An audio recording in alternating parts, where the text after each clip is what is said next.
Edwin Hospedales, Venezuela tiene hambre, ¿no? Tiene hambre de justicia, de igualdad, de antiimperialismo. Maduro, soy chavista, me tuvo que ir del país, no aguanté. Bueno, véngase otra vez, porque Venezuela es la tierra de la promesa y de la felicidad. Él cometió el error de abrir Nicolás Maduro en el aire el Facebook Live que inauguró en el día de ayer. Y lo que le han dicho es impublicable. Ahí pusimos nada más 2 ejemplitos de todas las cosas que le han dicho. Bueno, la cara era un poema. Aquí tenemos para este segmento a Francisco Poleo, vicepresidente del Nuevo País, también www.revistaz.net, y a Eduardo Martínez, periodista venezolano, y queremos dar una primicia esta noche. Eduardo Martínez, en su condición también de ciudadano italiano, por ser su esposa italiana, está nominado a un puesto en el Parlamento italiano por Sudamérica. De manera que felicitamos a Eduardo Martínez, tenemos un candidato al Parlamento italiano aquí.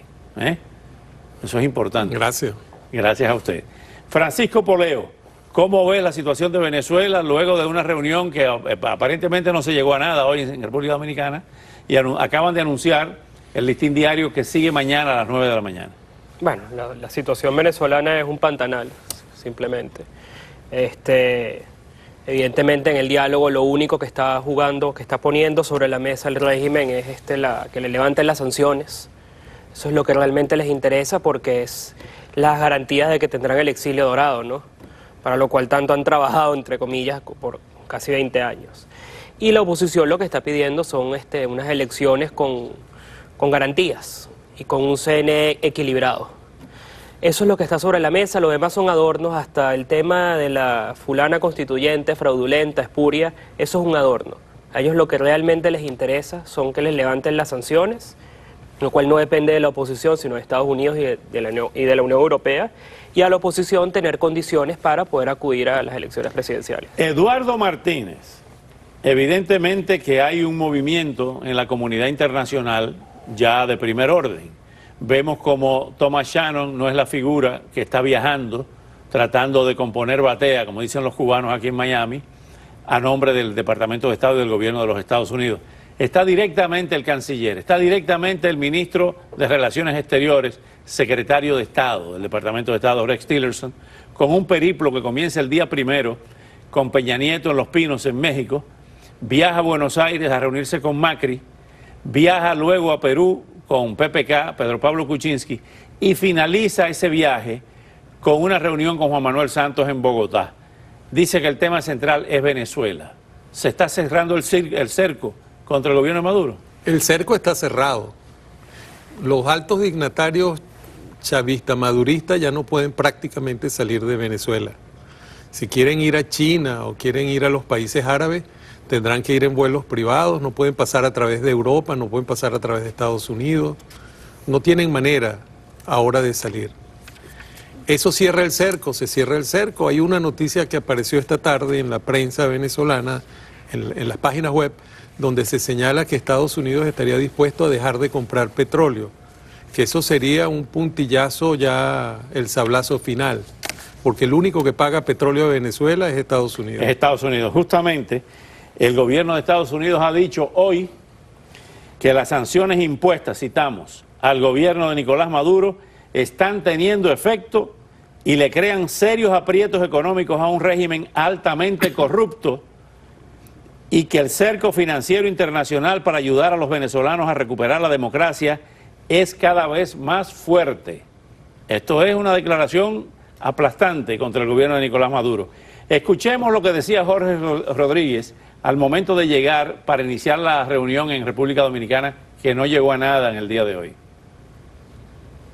Seguir siendo optimistas respecto a al desarrollo de esta mesa de diálogo.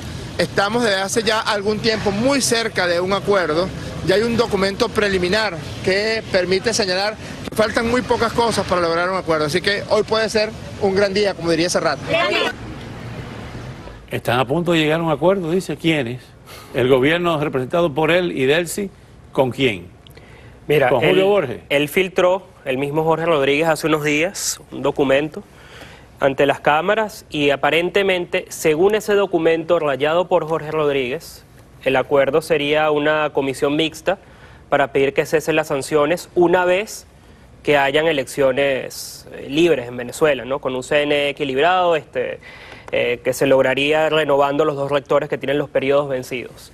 Eso fue lo que mostró Jorge Rodríguez. Ahora, con Jorge Rodríguez, que es quizás la figura más inteligente del madurismo, hay que tener mucho cuidado, porque no se sabe si fue que lo mostró por mostrarlo o lo mostró con una mala intención, como suele ocurrir cuando se trata de él. ¿Qué puede pasar con las denuncias de Rafael Ramírez? Denuncias que al principio las planteó como acuerdos entre el madurismo y el gobierno de los Estados Unidos, y después las modificó un poco diciendo que por lo menos él tiene lista de personas, de funcionarios que vinieron aquí, pero que el gobierno de los Estados Unidos no le ha dado entrada, no le ha dado acceso a esa posible negociación. Eso puede ser verdad, pero hay que saber con quién fue la negociación del gobierno venezolano, con Shannon o con Tillerson, primero. Segundo, ¿cómo va a retirar Estados Unidos las sanciones? Porque hay muchos que están señalados por narcotráfico y lavado de dinero. Después que el gobierno americano hace esa denuncia, ¿cómo puede la parte política norteamericana decir no del gobierno americano? Ellos no son narcotraficantes, no, ellos no son lavadores de dinero. Hecha la acusación, tendrán que llevarlo a un tribunal. Yo escucho a muchos venezolanos inteligentes como ustedes dos poner a Shannon como una persona no confiable y como una persona que le ha hecho un servicio al madurismo.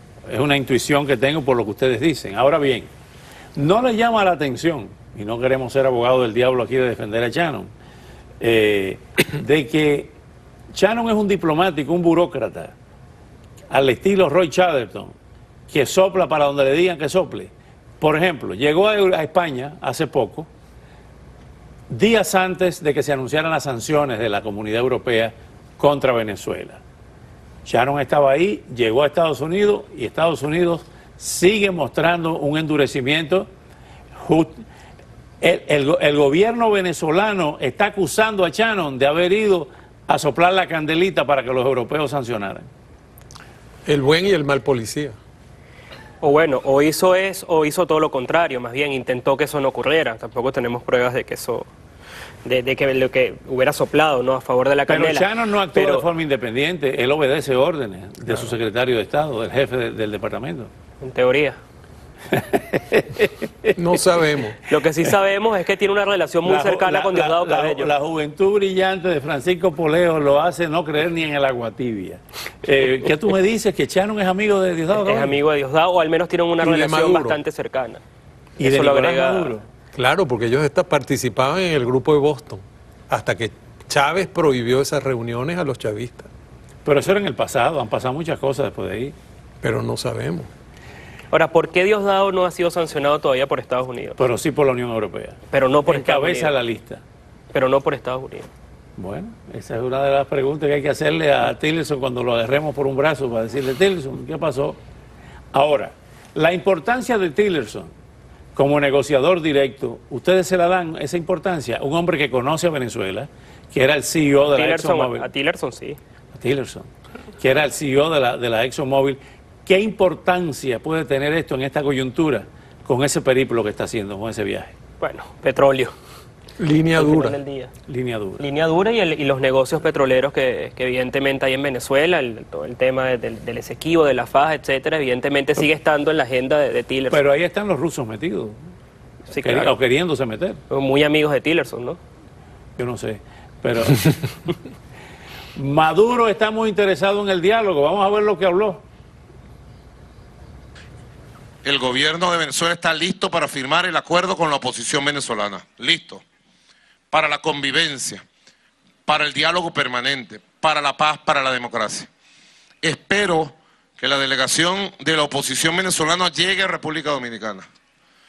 Tenga capacidad de diálogo, negociación y de entendimiento. Yo estoy listo. ¿Cómo leen ustedes ese discurso o esas declaraciones? Cuando inhabilita a la MUD con la tarjeta, está inhabilitado Leopoldo López, está inhabilitado Enrique Capriles. Prácticamente los únicos candidatos serían Ramos Alup y Julio Borges. Sí, pero ahí hay un pequeño problema. Hay que saber qué es lo que ellos están tratando de hacer con esta etapa de diálogo. yo creo que ellos están dejando correr el tiempo para acercarse a las elecciones que en un momento a otro anuncia el CNE que se van a realizar, las presidenciales. Y para eso van al diálogo. En el diálogo se diluye con la oposición y contradicciones que pueden haber.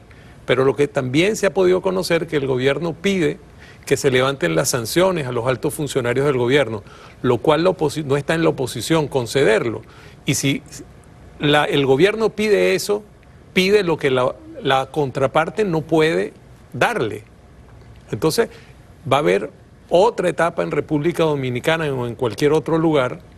¿Y qué va a ocurrir? Bueno, seguirán pidiendo.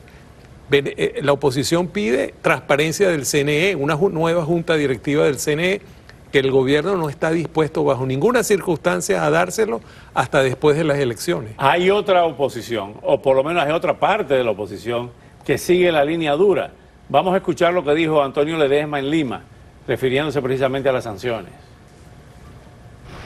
Son medidas concretas, no se trata ya de retórica, no se trata de simples resoluciones o documentos que se limitan a una retórica, sino que son acciones muy concretas que van a seguir impulsando la aspiración que tenemos los que buscamos justicia, no venganza, sino justicia de que todos estos crímenes, de que todos estos atropellos que han hundido a Venezuela en la miseria, que han provocado este éxodo masivo, no queden impunes.